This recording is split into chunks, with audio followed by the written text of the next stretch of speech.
মাত্র একটি কাপড় পরে ঘুমিয়ে থাকা এই মেয়েটি কখনো স্বপ্নেও ভাবেনি প্রতি রাতে যখন সে গভীর ঘুমে চলে যায় তখন তার বিছানার নিচ থেকে এক লোক হামাগুড়ি দিয়ে বেরিয়ে আসে। তারপর সে একটা ঔষধ মাখানো তয়লা দিয়ে মেয়েটিকে অজ্ঞান করে ফেলে। যখন লোকটি নিশ্চিত হয় যে মেয়েটি পুরোপুরি অজ্ঞান হয়ে গেছে তখন সে নিজের মোবাইল বের করে তাতে গান চালিয়ে দেয়। তারপর সে বাথরুমে গিয়ে গরম পানি দিয়ে আরামসে গোসল করতে থাকে এবং ওই মেয়ের টুথব্রাশ দিয়ে নিজের দাঁত মেজে নেয়। এরপর সে ওই মেয়েটির চাদর সরিয়ে বিছানায় উঠে যায়। সবচেয়ে অবাক করার বিষয় হলো এই লোকটি টানা 2 বছর ধরে প্রতি রাতে ঠিক এই কাজটাই করে আসছিল। পরের দিন সকালে যখন মেয়েটির ঘুম ভাঙলো তখন বিছানায় ওই লোকটির কোনো চিহ্নও ছিল না, কিন্তু তার মাথা ভারী লাগছিল আর শরীরে অদ্ভুত এক ক্লান্তি ও ব্যথা ছিল, এমনকি পায়েও হালকা ব্যথা করছিল। তবে সে ভেবেছিল এটা হয়তো তার ক্লান্তির কারণেই, তাই সে পাত্তা না দিয়ে তাড়াতাড়ি অফিসের উদ্দেশ্যে বেরিয়ে যায়। লিফটের মধ্যে সে তার অ্যাপার্টমেন্টের নিচতলার এক বুড়ি মহিলার সঙ্গে দেখা করে। বুড়ি মহিলা অভিযোগ করে বলল, তোমরা তরুণেরা যা ইচ্ছা তাই করো, অন্তত একটু তো সংযম রাখতে পারো। প্রতিদিন এত জোরে জোরে আওয়াজ হয়, আমি রাতে ঘুমাতেই পারি না। মেয়েটি অবাক হয়ে বলল,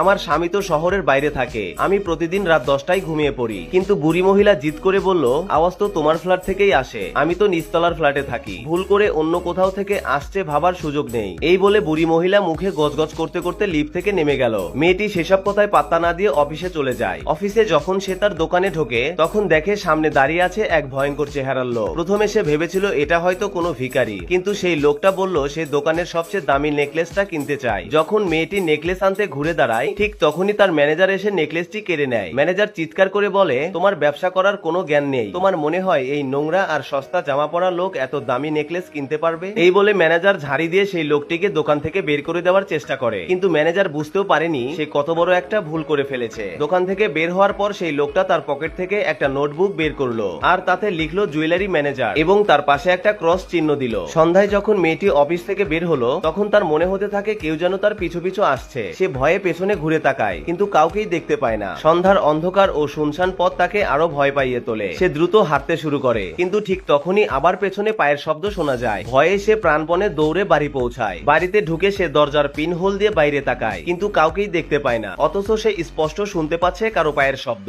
ভয়ে সে তার স্বামীকে ফোন করে, যিনি তখনও শহরের বাইরে ছিলেন। স্বামী তাকে বোঝাতে চেষ্টা করে, তুমি অনেক বেশি কাজ করেছো, তাই তোমার কল্পনা হচ্ছে, বিশ্রাম নাও, সব ঠিক হয়ে যাবে। মেয়েটি নিজেকে কোনো মতে সামলে নিয়ে বিছানায় শুয়ে পড়ে, কিন্তু সে জানতো না তার বিছানার নিচে তখনও এক লোক লুকিয়ে আছে আর তার হাতে আছে একটা মোটা রেঞ্জ পানা।